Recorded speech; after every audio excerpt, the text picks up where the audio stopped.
शेतकऱ्यांसाठी 6 ठळक घोषणा. अर्थसंकल्प बजेट 2024 1 फेब्रुवारी रोजी जाहीर होणार आहे. तर 6 अपडेट आपण सविस्तर पाहूया. पीएम किसान योजनेबाबत घोषणा.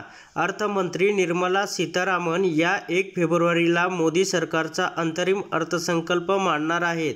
त्या अर्थसंकल्पात शेतकऱ्यांसाठी अनेक घोषणा असतील असे बोलले जात आहे की याच्या आधी पीएम किसान योजनेबाबत घोषणा केली जाऊ शकते.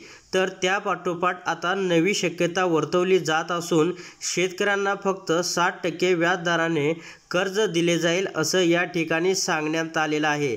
आता 2 नंबरची अपडेट पाहूया. 2% व्याज सवलत.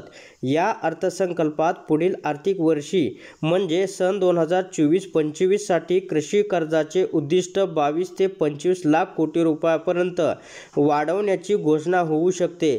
त्यामुळे पात्र शेतकऱ्याला संस्थात्मक कर्ज उपलब्ध होईल. तर सध्या सरकारचे कृषी कर्जाचे लक्ष्य हे 20 लाख कोटी रुपये आहे. सध्या सरकारकडून 3 लाख रुपयापर्यंतच्या अल्पमुदतीच्या कर्जावर 2% व्याज ही सवलत दिली जाते. आता 3 नंबरची घोषणा पाहूया. सरकारचे कृषी कर्जावर लक्ष. सरकारकडून कर्ज फेडणाऱ्या शेतकऱ्यांना 3 लाख रुपयापर्यंतच्या अल्पमुदतीच्या कर्जावर 2% व्याज सवलत दिली जाते. तर वेळेवर कर्ज फेड करणाऱ्या शेतकऱ्यांना दरवर्षी 3% अतिरिक्त व्याज सवलतही दिली जाते. पण फक्त व्याज दर अधिक असल्याने शेतकरी हे दीर्घ मुदतीचे कर्ज घेऊ शकत नाही. त्यांना व्याजदर हा बाजाराच्या दरानुसार आहे. आता 4 नंबरची अपडेट पाहूया. 4 नंबरची अपडेट ही अतिशय महत्त्वाची अपडेट आहे. शेतकऱ्यांवर सरकारचे लक्ष. पण आता दीर्घ मुदतीचे कर्ज घेऊ इच्छिणाऱ्या शेतकऱ्यांसाठी चांगली बातमी आहे.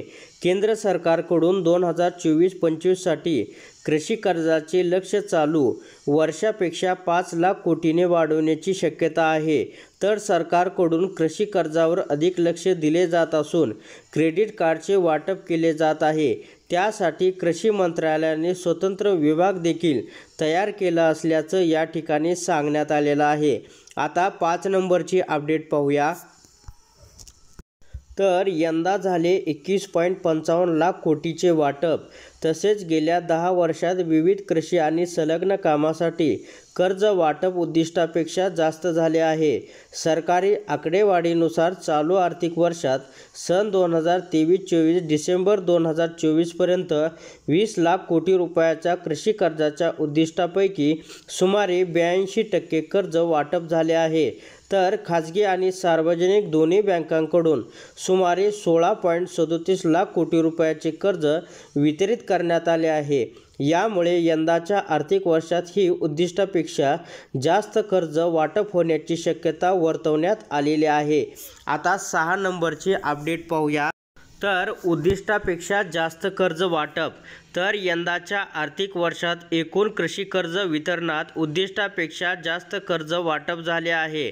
यंदा 21.55 लाख कोटी रुपये कृषी कर्जाचे वाटप झाले आहे, जे 18.50 कोटी रुपये उद्दिष्टापेक्षा जास्त आहे. तसेच किसान क्रेडिट कार्ड KCCच्या नेटवर्कद्वारे 7.34 कोटी शेतकऱ्यांना कर्जाचे वाटप झाले आहे. तर 31 मार्च 2023 पर्यंत सुमारे 8.85 लाख कोटी रुपये थकीत असल्याची माहिती या ठिकाणी समोर आली आहे. तर अशा प्रकारे अर्थसंकल्प बजेटमध्ये या ठिकाणी या घोषणा जाहीर होण्याची शक्यता वर्तवण्यात आलेली आहे. तर अशा प्रकारे महत्त्वाच्या अपडेट जाणून घेण्यासाठी आत्ताच आपल्या टेक मराठी रघु यूट्यूब चॅनलला जास्तीत जास्त शेअर व सबस्क्राईब करा.